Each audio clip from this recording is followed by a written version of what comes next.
Good afternoon, and thank you so much for joining us for the inaugural edition of Meet the Council, the Black History Month edition. We are going to have some interesting discussions today on what the Atlantic Council is, um, what uh, what is the work that we do, who we are, as well as have a little bit of a Q&A session during the latter half of this particular event. Again, thank you so much for your time and for joining us. Just a few housekeeping notes. If you are joining us and if you're following along on Twitter, please use the hashtag Stronger with Allies and share this event with your network. We will be having the floor open for questions and answers during the last half of this event. So if you don't mind using that question and answer function on Zoom, and we will answer your questions toward the latter half of this particular event. The Atlantic Council is celebrating its 60th anniversary this year. We are a foreign policy think tank. We deliver real world impact through world class research, innovative methods, and engagement with our stakeholders. We produce reports that inform solutions oriented policy outcomes. We host roundtables to connect decision makers across government and industry. We analyze the world around us while advocating for constructive U.S. engagement. Charity Navigator awarded the Atlantic Council with a 4-star rating, the highest possible rating, indicating that we are an accountable, transparent, and financially healthy nonprofit organization. According to the University of Pennsylvania's annual survey of think tanks, we are one of the top 50 think tanks worldwide as of 2020. One of the top 10 2020 rankings for foreign policy and international affairs think tanks. We're in the top 10 think tanks to watch in 2020. Our diversity is linked into how many of the people who work and engage with the council speak different languages, hold different political views, and come from different national, religious, and ethnic backgrounds. We are taking steps to ensure that our community is more diverse. We are improving diversity across race, gender, religion, national origin, sexual orientation or identity, and political views at all levels at the Atlantic Council. We are evaluating our talent pipeline and internship program to our leadership team, managers, senior fellows, external experts, board of directors, and advisory councils. To give you a little bit of an idea of some of the events that we have coming up or that have passed, we recently had an event with Secretary Lonnie Bunch and Dr. Richard Kernan of the Smithsonian Institute. We've also had an event with the House Majority Whip, James Clyburn. And coming up later this week on tomorrow, we will have a conversation with the Prime Minister of the Republic of Trinidad and Tobago and Chairman of CARICOM, Keith Rowley. We invite you again to engage with us either on social media. We're on Facebook, LinkedIn, Twitter, Instagram, and YouTube. And we invite you to view our website to find an opportunity that might be good for you in terms of our job opportunities, our fellowships, our reports that we write. Find a way to engage with us. We definitely welcome your viewpoint and your ideals. We are 14 programs and centers throughout the Atlantic Council that are either thematic or regional. We have fellowships that are some which are currently open. The fellowships that we have currently open is the Eurasia Congressional Fellowship, as well as the Women Leaders in Energy Fellowship. We also have an opening for our Millennium Leadership Program, and those are opportunities for people throughout all different areas and aspects of their careers to join, learn, and engage with the Atlantic Council. We have a number of job openings that are available currently on our website, as well as our Young Globals Professional Internship Program, which is a new paid internship program that was launched just this semester, just this year, for young people who are looking to start their careers with the Atlantic Council. I'm going to turn now to my fellow panelists and have them introduce themselves. Again, my name is Clintandra Thompson. I am the web manager at the Atlantic Council. I've been at the council for about 2 years. Next month will make 2 years for me. And I am in the communications department. I'll pass now to our HR representative, Caddy. Sorry, I was on mute. Thank you, Clintandra. Yes, my name is Caddy Cesare. I am the Director of Global Talent and Talent Development within the Atlantic Council. I have been with the council now for a year and 8 months. So I will go ahead and pass it over to Josh. Josh?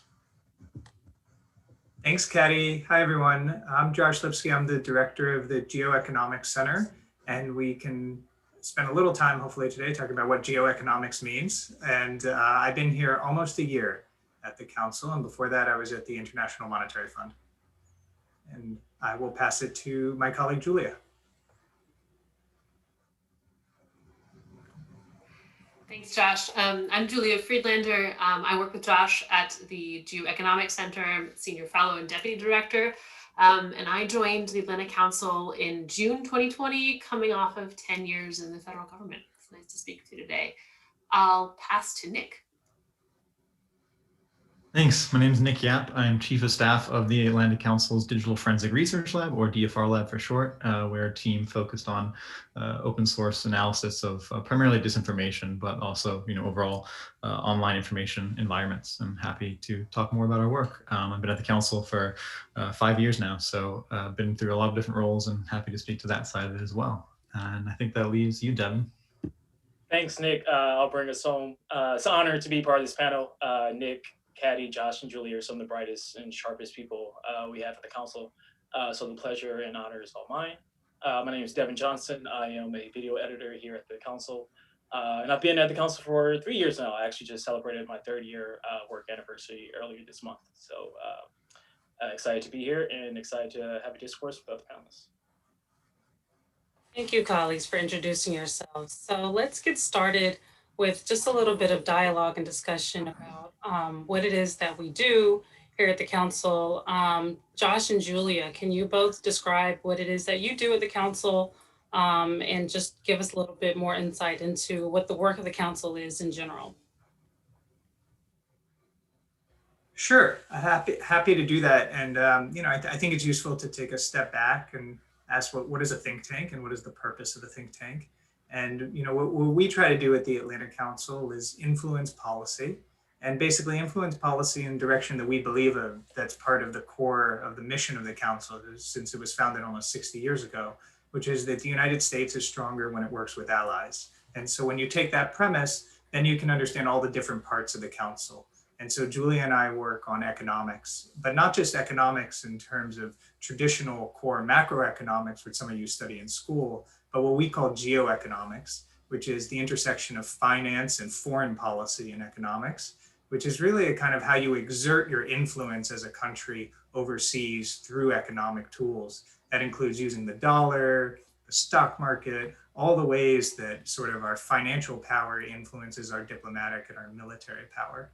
And so Julia and I organized the work of our center around 3 main pillars. The first is future of capitalism. It's something that's front and center on a lot of people's minds. And we think about not just the current economic crisis in this country and around the world, but 2008 and 2009 and the global financial crisis, and how young people who graduated then and are now in the middle of their careers, what sort of future do they think of capitalism? What do they think the future of capitalism should be? And what ideas can we create as a think tank to reimagine capitalism for the 21st century? So that animates a lot of what we do. And then we also work on something called digital currencies, central bank digital currencies, which some of you probably know about. Some of you probably own Bitcoin. And just to give you an example of how a think tank can work, we issued a big report on central bank digital currencies and why they're important, why the United States should create a digital dollar, for example. And we did a lot of work on this over the course of a year. And just this week, Secretary Yellen was asked about that report. And she gave an answer that basically moved the ball forward further than it's ever been on the United States creating a digital dollar. So that's just a little example of how a think tank can work when you generate a policy idea, it gets talked about, it gets debated, and then the decision makers take it in and try to incorporate it into how they change policy for the country and for the world. And let me turn it to Julia to talk about the work she leads for us, and more broadly, anything you want to say about the council, Julia. Sure. So yeah, as Josh said, we have 3 pillars of our work. I live mostly in the 3rd pillar, which we call economic statecraft, which is how you use economic means for national security ends. So a lot of you probably have read about trade tariffs and about sanctions, Iran sanctions, Russia sanctions. So what we do in the center is analyze the effective use of these tools and the potential downsides in overusing them as well. Now, to add to what Josh says about the our work at the Atlantic Council. Now, a lot of foreign policy think tanks traditionally think of themselves as we analyze problems abroad, right? Foreign policy is the projection of economic power abroad, our military, our diplomatic might. It's very outward facing. And I think we're at a very critical juncture right now, 2020 having shown on many counts that what we consider as foreign policy isn't over and above and across the sea, right? And so a lot of it has to do with how secure we are at home, how the structure of the U.S. domestic economy, and how that actually the provision of healthcare, of education, of infrastructure, in some ways is also a national security equity. And so I think that there's a lot of talk about that coming out of the Biden White House right now. And I think it will be reflected in the work of the Atlantic Council, the think tank community more broadly. But, lucky, Josh and I are lucky that a lot of that sits in the economic camp. And so when we say we talk about the economic statecraft isn't only what we do overseas, but also how we treat our economy at home as well. I'll say just on a personal note that I'm from Brooklyn, and I grew up in a very, very diverse place. I was the only white kid on the block. And as I moved throughout my education and through different stages and jobs in my life, my environment became less and less diverse, right? And I'm very, very blessed to have great educational background, to have had a lot of opportunities professionally. But it really sort of, in the halls of the U.S. government, to feel that there was really not that reflection of the diversity and the breadth of our country, right? Coming to the Atlantic Council, I see that changed, right? I see a more progressive attitude. I see a reach out into embracing many aspects of what our country has to offer economically, geographically, how we perceive foreign policy. Again, it's not only about Europe, it's about the world in different geographic regions, and that's reflected in the strength of America as a diverse country. So I just, as just a little plug for the Atlantic Council in that regard as well. Thank you so much for that, Julia. If we can continue that particular note that you mentioned on the diversity, can you speak a bit to diversity within the international affairs arena in general? What has been your experience kind of over your career as you look back? And in what ways is the Atlantic Council the same? And in what ways is the Atlantic Council different than just the general diversity of international affairs as an industry? I'll be frank. It has to, maybe has also been self-selective. I've worked in national security and I worked for the CIA for a while. It's in suburban Virginia. It's not, again, it's there are lifestyle choices that are involved in working in places like that. I would say that it is not that in the that the halls of the U.S. government agencies are not very diverse. I think I put a lot of thought and effort into why that's the case, especially at the State Department in our diplomatic corps. There is a effort underway, and I think that this administration does mean it genuinely to change the face of foreign policy and international affairs. I do think one strength that the U.S. does have is that the regional offices of the State Department or at the National Security Council are populated by people who have familial or connections in some ways to those regions. So, and then also is linguistic capabilities as well. So that's a positive aspect of it. But I think that there is a sense of at the Atlantic Council really an effort underway to really improve the cross-pollination between what we would say regional and functional offices. And economic analysis is one of those things, right? It doesn't, we do a lot of work doing a lot of cross-regional analysis and work. And so, we work with other regional centers within the organization. And that really sort of reflects on positively on the outcomes in our own analysis. Thank you for that. Shifting to my colleague, Nick, can you give us a bit of an idea and a color of what the Atlantic Council does? You've been at the council for a while, I think perhaps the longest on this particular event. Give us an idea of what the Atlantic Council does, and then specifically what your program or center does. Sure. I think it's useful that I'm here speaking across from my colleagues, Josh and Julia, to highlight kind of the distinct nature of some of the work at the council. My team is called the Digital Forensic Research Lab, as I said, DFR Lab. And it's kind of useful to think about a lot of the council's work in topical or functional versus regional programs, as Julia mentioned. So even though the core of the council was in a traditional kind of transatlantic tradition, that's very much expanded, especially in the last kind of 10, 15 years of our operations. So we have regional teams looking at Latin America, looking at Africa, looking at South Asia, looking at East Asia. And then we have a range of topical centers as well. So geoeconomics, energy center, teams focused particularly on security questions, and then my team, which is focused on digital information and disinformation. So when you're thinking about the council in terms of opportunities and careers, I think it's useful to think about it in that holistic manner. And that informs a lot of our work because we can do cross-programming and bring varied expertise to the analyses. So, we're not just looking at disinformation in Latin America, we're looking at disinformation in Latin America alongside regional experts from, the traditional sphere. A bit more about my team, the DFR Lab. We were founded back in 2016 with the kind of remit and mission to explicitly tackle disinformation through open source research. So our objective, our mission is to elevate objective fact as a foundation for functioning democracy. So we do a lot of real-time work looking at the questions around foreign interference or even commercial incentives for interference and disinformation and misinformation online.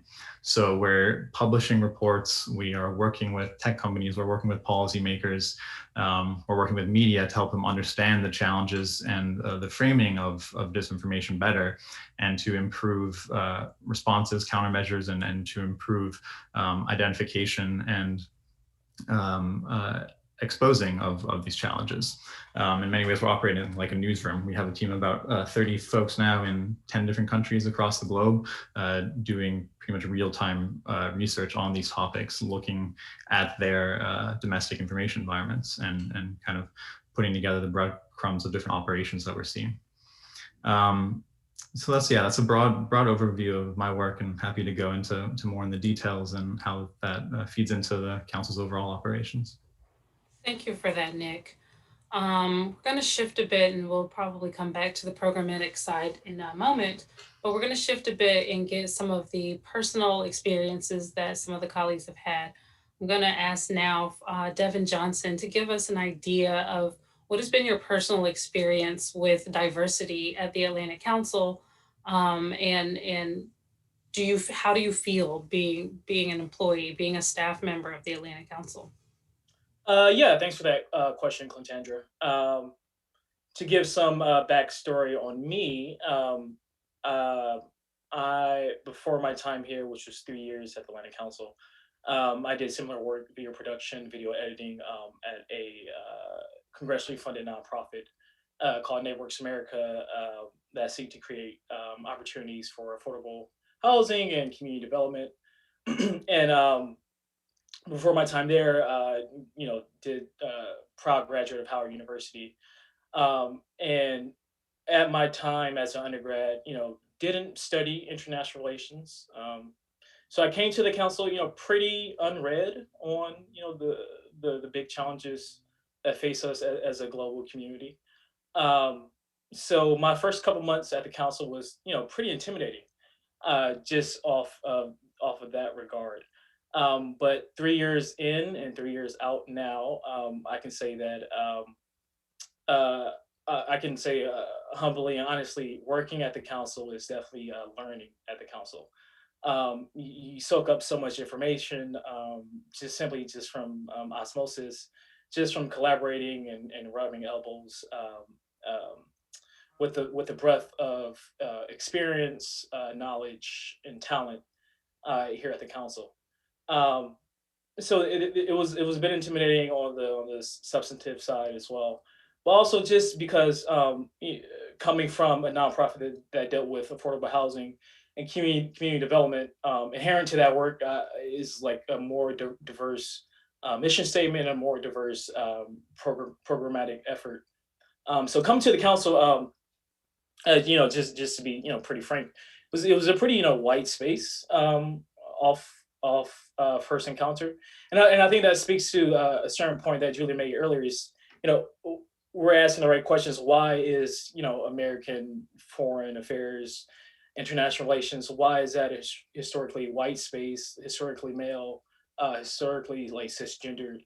Um, we have more questions than answers, but Atlantic Council is, I think, on the right side of history in regards to making American international affairs a more progressive, a more forward-thinking space.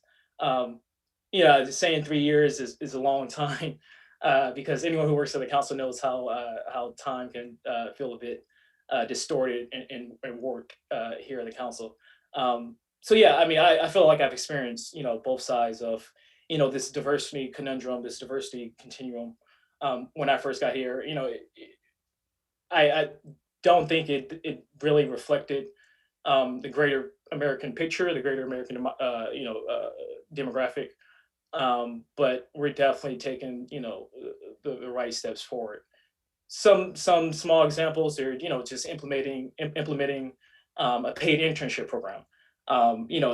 And so in my eyes, that should be the norm. We shouldn't be the exception within that space.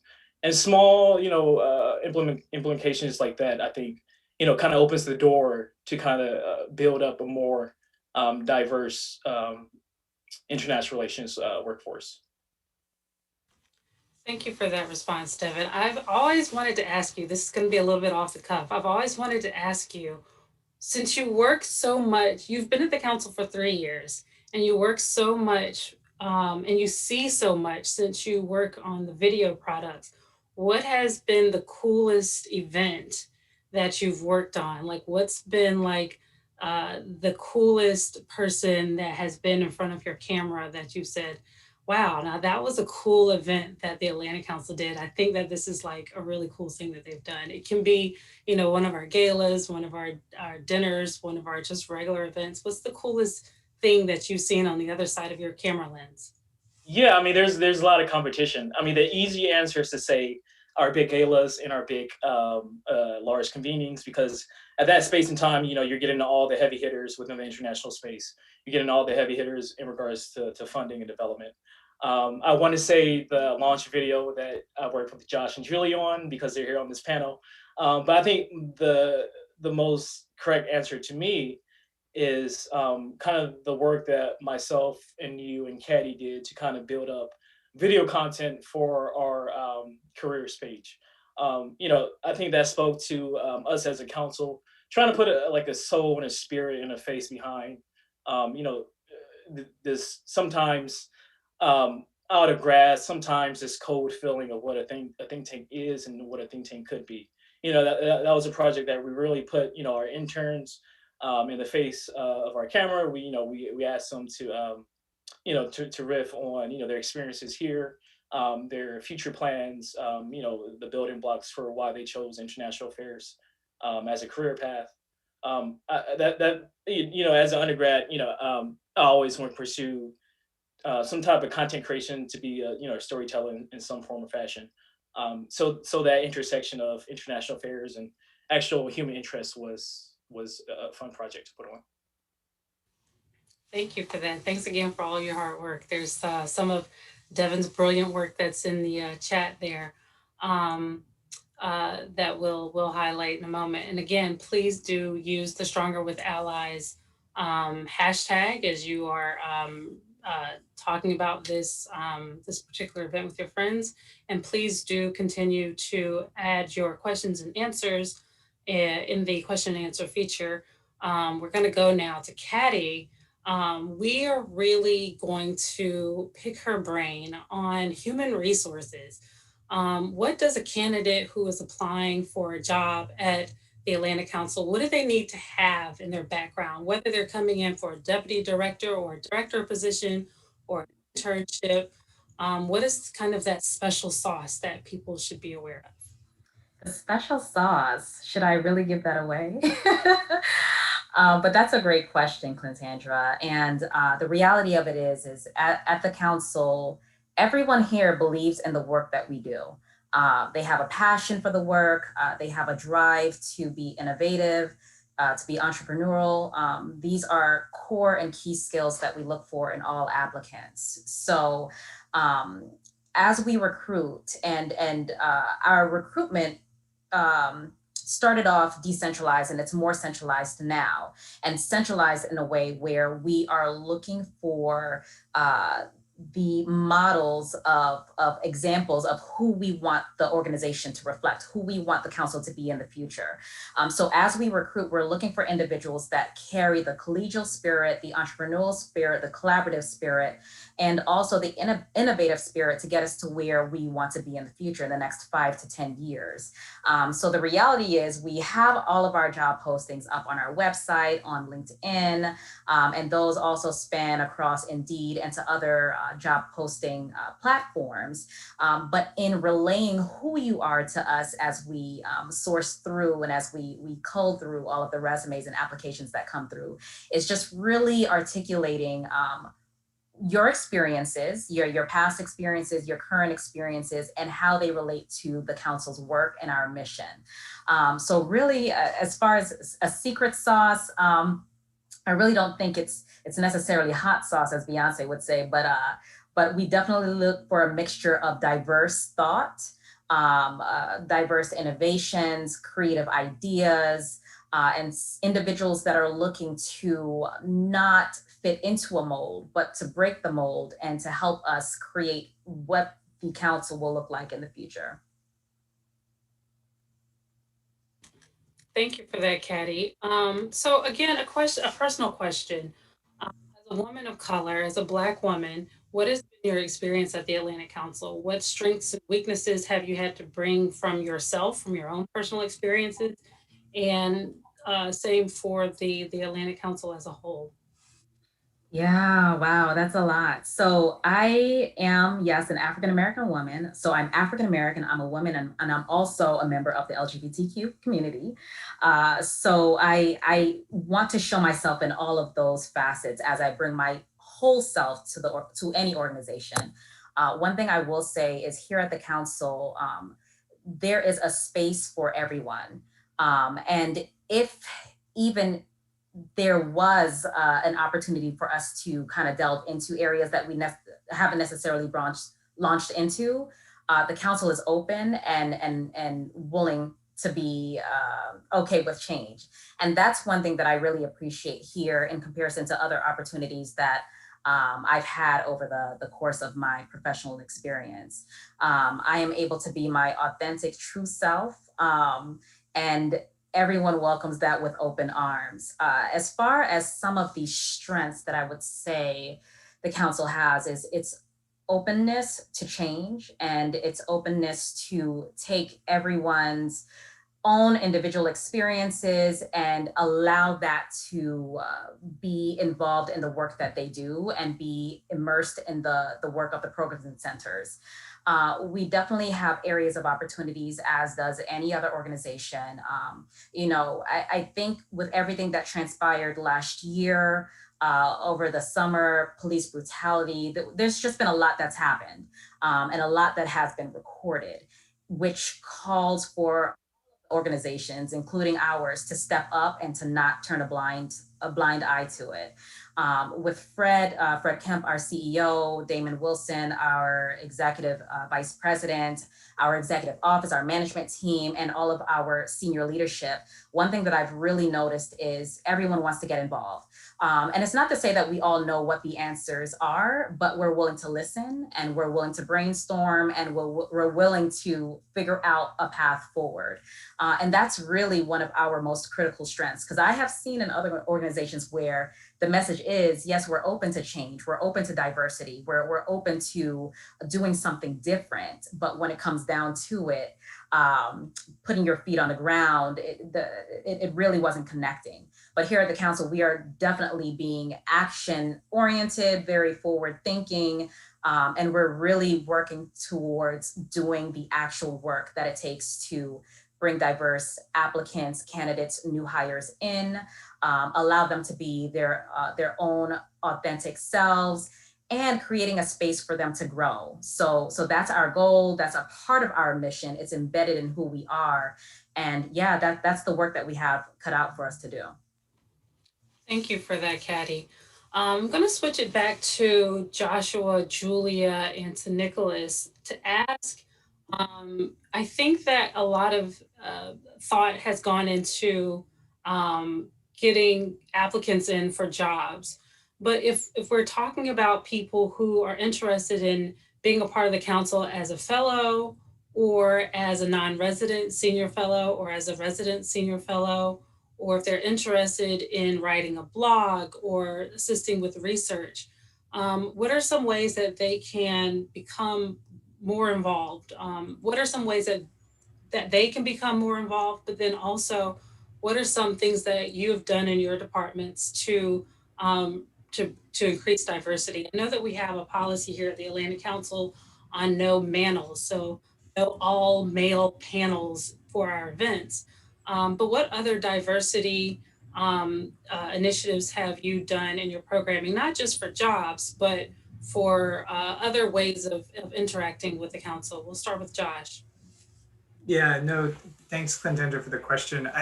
There's so many ways to think about this issue.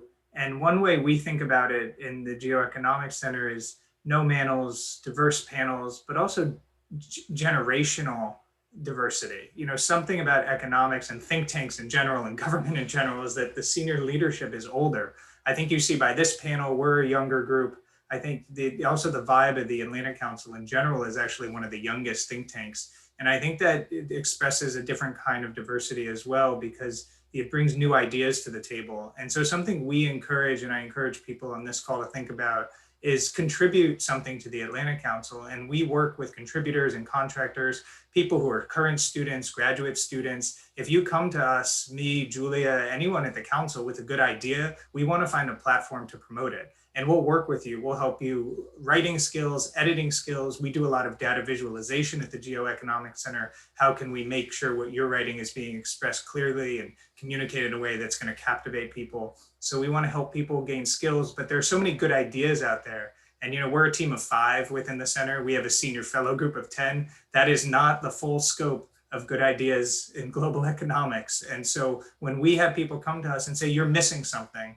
And so what I would encourage people to do is read what we've putting out and see where you think the gaps are. And it can be through your own life experience, through your job, saying that's not really how the economy is working for me. I actually see a much worse employment situation. And that experience, when you back it up with data and make an argument, is so valuable and enriches everything we do at the council. So I would just say there are a lot of ways to get involved. And even if it's not, you're going through a formal application process and looking at a job or an internship, don't let that be the be all end all of how you can join us in the council. There are a lot of avenues. Thank you. Nick, same question. How can people who not just are interested in jobs, but people who are interested in other ways of interacting with the council, with research, with reports, you guys do a lot of deep research in social media, for instance. How can someone get involved in that? Yeah. I mean, Josh touched on this a bit, but we're always open to contributions and pieces, especially those that highlight, different opinions or are challenging the norm to some degree. Just operationally speaking, there's a lot of fellowships we have online with varying degrees of commitment. At the DFR Lab, we have what we call the Digital Sherlocks program, which is an online training course for the kind of skills and research that we do that is open to anyone in kind of civil society globally. And we have events pretty frequently. So come, do events, ask Q&A, get in touch with the staff here, the researchers, the fellows. There are a lot of avenues there. And never be afraid to reach out. I will admit that sometimes folks are a bit too busy, so I couldn't guarantee a 100% response rate, but it never hurts. And then to your second question on kind of diversity in our programming and how we think about that, I think it's important to go beyond just the hiring aspect as you flagged, and really underscore the importance of diversity in the actual formation of our ideas and the policy that is kind of at the center of a lot of our work here. The inclusion of diverse representation is kind of essential for the evolution and the competitiveness and the rigor of these ideas, right? We see this in our work all the time. So that's one of the things we try to focus on a lot at the DFR Lab, for example. If you're talking about foreign policy in America projecting values and positions abroad, if we don't have our domestic situation in line, then you're inherently on the back foot, right? Our team was monitoring the Uganda elections, for example, in December, and Secretary Pompeo at the time put out a statement calling for free and fair elections because of a lot of issues that were happening on the ground. And this was at the height of the Stop the Steal narrative here in the US. So, his comments were summarily, mocked because of the hypocrisy. And that's something we see in disinformation all the time, is that foreign campaigns aren't making wholesale new narratives. They're playing off of the existing divisions that exist here in the US. They're heavily targeting communities of color and playing off of the very real existing grievances that we have here domestically. So when we're thinking about our programming and our topical work, that needs to be at the forefront, because if we're not addressing that, then you're inherently on the back foot globally. And so when it comes to contributing and pushing ideas, that's something we look for a lot. In terms of merging, both worlds and evolving in our work. Thank you for that. I definitely appreciate your commentary regarding some of the projects and work that you do that contribute to diversity, equity, and inclusion. Thank you for that. Julie, I'm going to shift to you, asking you kind of the same thing so far as how to reach diverse audiences, and how should diverse audiences reach out to you? What kind of method most speaks to you, do you think? I would think that I've just been so positively impressed by the capabilities of digital convening during the pandemic. Going through some of the rosters of attendees at our events, it's all over the world, it's all over this country, right? And I think that that's some of the positive aspects. And of course, we'd all like to be sitting in a room and not in front of our computer screens right now, of course. But it's sort of opened up the work of the Atlanta Council and of think tanks more broadly to anyone who wants to watch. It's a lot of these convenings traditionally are in closed rooms, they're in person, and if you weren't there, it's almost like it never happened. So the ability to, this is on YouTube and on Twitter right now, and so it shows that you can speak to a much broader audience. And so that, I think, when you talk about, especially in DC, this whole getting beyond the beltway concept, the digital format has really been instrumental in doing that.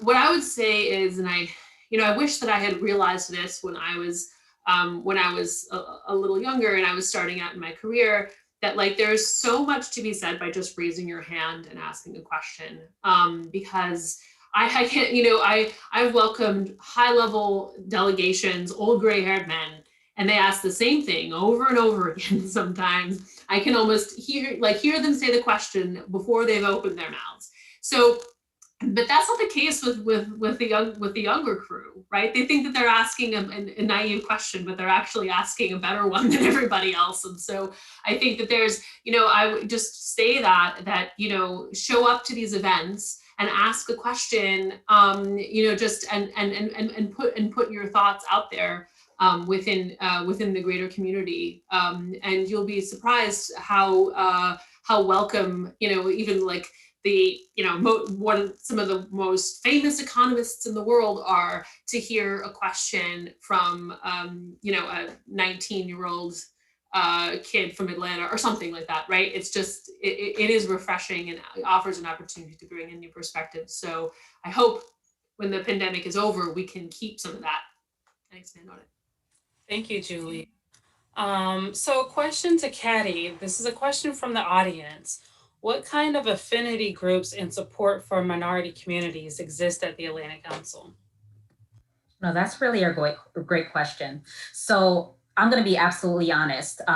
We have recently just started pulling together some of our resources that we currently have, as well as looking outward to other resources and gathering affinity affiliations. So we're working on establishing relationships with external communities for people of color, including HBCUs, HSIs, women's colleges.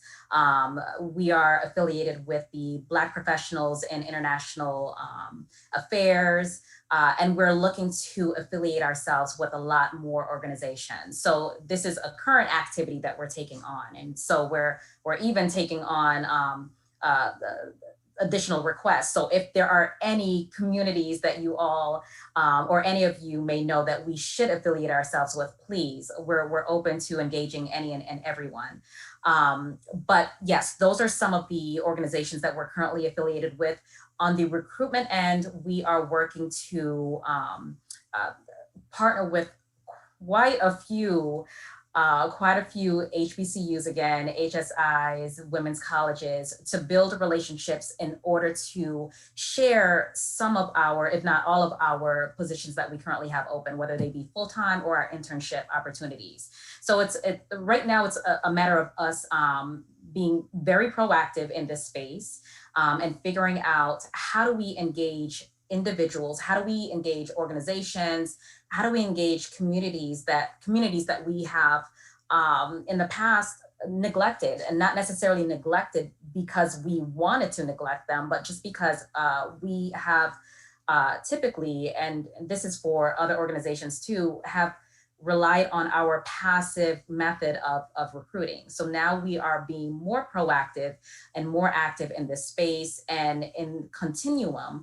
we are also trying to engage organizations to where, as we bring more diverse individuals into the organizations, we are establishing partnerships that will not only take us from the recruitment piece to onboarding, but throughout the life cycle of all of our employees, all of our diverse employees. So this is definitely an activity that we're not taking lightly. But again, we welcome any affiliations that you all think that we should engage and that we should partner with if we haven't already. Thank you for that, Caddy. I'm going to ask both Devin and Nick this question. I'll start off with Devin. This is a question for the diversity, equity, and inclusion organizationally. Where do you think we'll be a year from now? Hiring practices. Once again, I mean, I started 3 years ago, but each year I feel like the building has become a lot more diverse, has become a lot more reflective of the wider community at large. Yeah, I would love to see more events from a DEIC such as this one today, going forward, to kind of engage with that next gen crowd and that next gen leadership. I would like to see peoples of color continue to climb that international relations ladder. I think AC is on the right path for that. Me not being an IR professional, this is my, my first encounter with the IR space. And if I think if other organizations can reflect the hiring practices and the progressive ideas that EC is set forth, I think in a year, everyone will be in a better space. Thank you for that. Just a bit of background. I am one of the co-chairs for the Diversity, Equity, and Inclusion Council. We are roughly, I think, 34 members throughout the council, all different levels of status in their careers. And we come together to try to find ways to improve diversity, equity, and inclusion throughout the Atlantic Council, thinking of policy changes that we can do within our staff, thinking more intently about recruiting and about retention, and really just trying to be a little bit better. We've done well. The Atlantic Council does very well in terms of language diversity, nationality diversity, but we do realize that there's a need for greater diversity in a few different other areas. And so that's why the DEIC was formed last summer in response to a lot of the protests that were going on, the killing of George Floyd, et cetera. And so we really want to get it right. There's a passion, there's a drive throughout the Atlantic Council to get it right in terms of diversity. We have had a survey and we've really started to think deeply about who we are, but more importantly about who we want to be. Any human organization is always going to be growing and evolving. And so that's really kind of where the DEIC, the Diversity, Equity, Inclusion Council is. So with that preamble, I'm going to shift to Nick, who is also one of our members in DEIC. And I want to ask him the same question.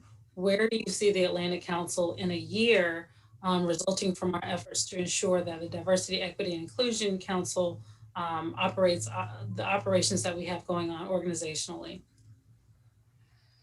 Yeah, I think from a starting point, it's important to acknowledge where we are currently, especially having this conversation in the context of Black History Month.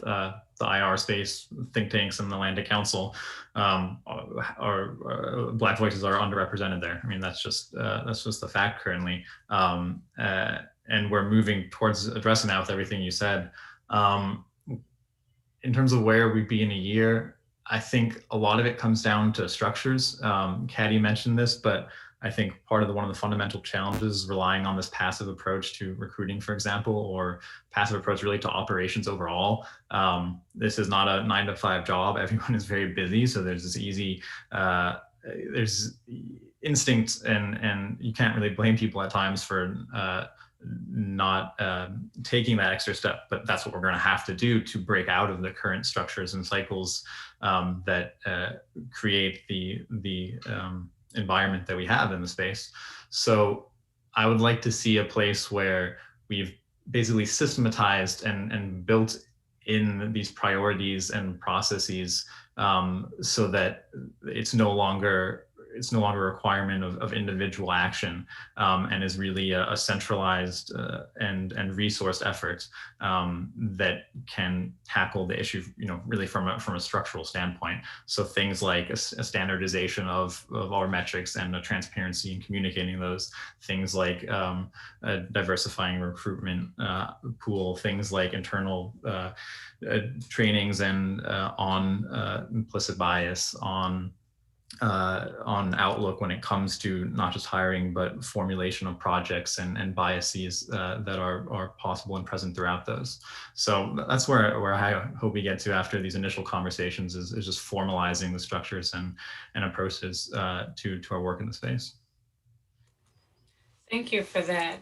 The next question is going to be for both Joshua and for Caddy. And the question is, describe to us your career. I know something about where you've been in your career in the past, and you have really interesting trajectories. And I'm asking the question because as someone starts to think about what a career in international relations or what a career at the Atlantic Council looks like specifically, and what does a successful candidacy look like at the Atlantic Council, I'd just like to get a little bit more color on your background, on who you are, on what skills brought you to the council and brought you into the position that you're at currently.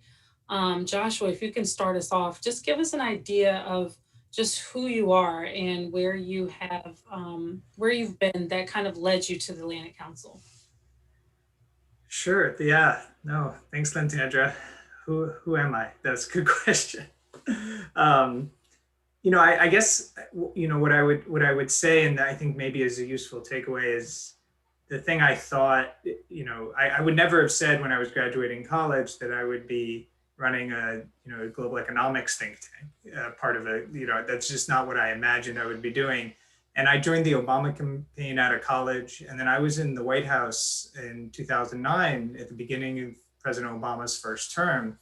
And that was the onset of the global financial crisis. And so that was so formative for me, being there, seeing what was happening, and honestly, the sheer panic and the terror of the global economy falling apart day by day, and watching how people just maintained a level head, developed solutions, worked through the problems, talked to each other, collaborated, called leaders in other countries. It was so eye-opening for me of what could be done if you had the right background and the right training and sort of the right attitude to tackle what was challenging everyone's lives and livelihoods. And so it was inspirational to me in thinking about my career. And so I went on to law school and graduate school and did international affairs. And I came back at the end of the second Obama term and worked in the State Department.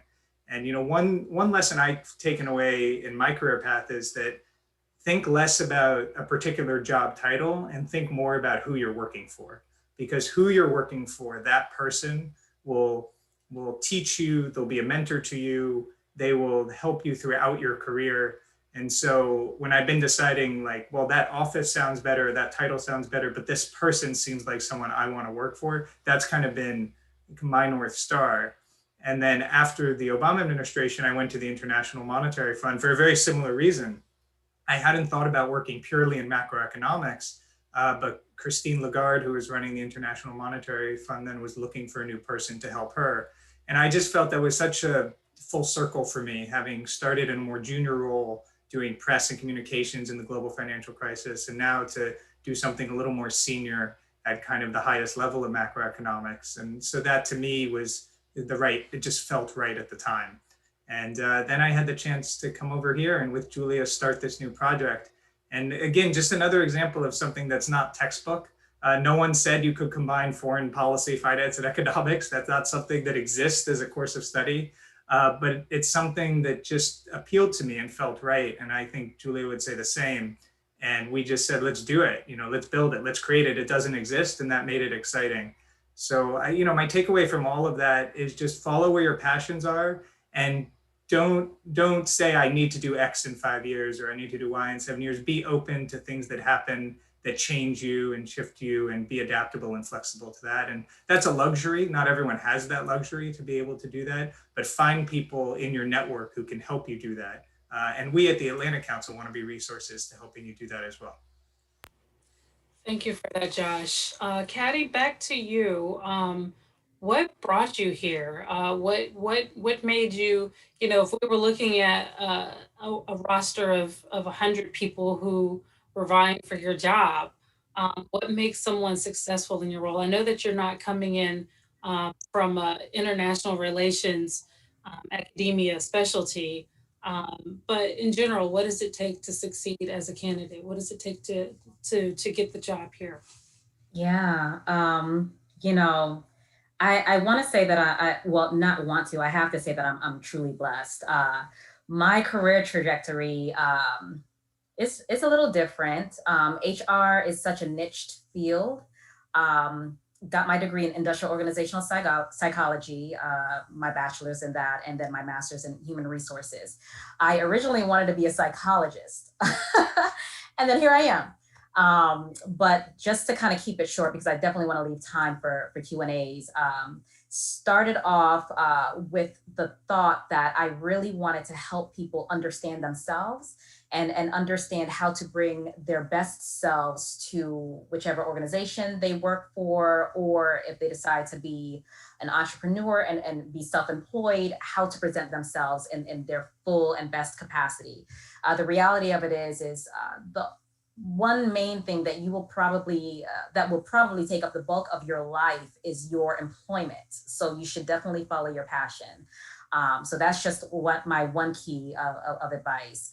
I started out full-time with Lockheed Martin as an executive recruiter there for their leadership development program. So I was exposed at that point to how you bridge diversity with recruitment. So that was my beginning there. Before I came to the council, I was working with the Peace Corps, and I worked with the Peace Corps for almost 5 years. And I remembered during my interview, when I interviewed with the director of HR, he asked me, well, were you ever a Peace Corps volunteer? And I told him no. And he asked, well, why not? And I told him, I went to the University of Central Florida, and there were a couple of former Peace Corps volunteers that came to my school to tell their story of the different countries they went to and they volunteered at. And I didn't see anyone that looked like me. I didn't see an African-American woman that I could identify with. So it was difficult for me to put myself in a position that I didn't see myself reflected in.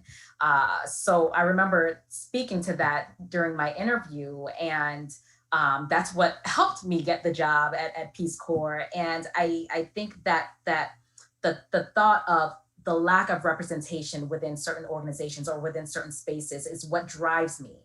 So here at the council, it really is my focus to ensure that we have representation across the board, all nationalities, genders, thoughts, and that's really what I'm here for. And that's really what keeps me here, is the fact that I see reflected in the work that we do and the people that I work with and the people that we hire a desire to push that forward and to pay it forward.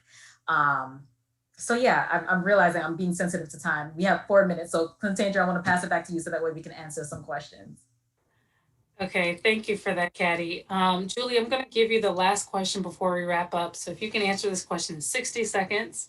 The question is, what kind of opportunities does the council have for individuals who completed a successful career in academia and now wants to focus strictly on research on imagining global governance and the international legal order in the post-pandemic era?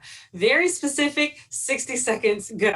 All right. Well, I mean, I think, so I think, thank you for the question. I think that there, colleagues have talked about a lot of the different opportunities to get involved with the council. Again, there are colleagues who think, who take a much more strategic view of foreign affairs, such as in our Scowcroft Center for Strategic Studies, but also all over the council. Again, we are looking in to bring a lot of voices who have had a full career in the field, but are now have sort of a little more intellectual freedom to take a step back and say, what does it all mean? And what do I actually think about it?